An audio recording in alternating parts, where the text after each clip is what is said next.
Hi everyone, I'm Jason. In today's video, I'm going to show you how to factory reset your Liftmaster model number 850LM.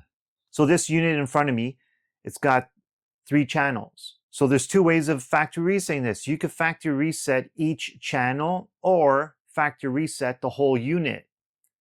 So to factory reset one channel, doesn't matter which one it is, you got these learn buttons right here.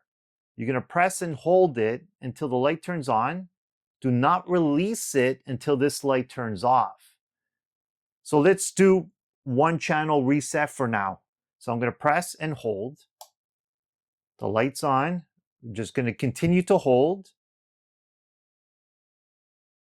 The light's out. Now this channel is completely reset. So now you can reprogram it.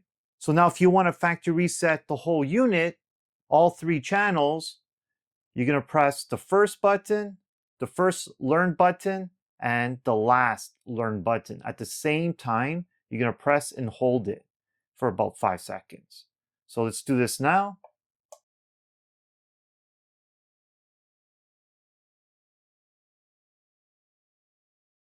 There you go. Once the light goes out, it's factory reset. Hopefully this helped you out. If you have any questions, please give me a comment below. If you like this video, give me those thumbs up. If you want to see more like it, make sure you hit that subscribe button. And like always, thanks for watching and have a great day.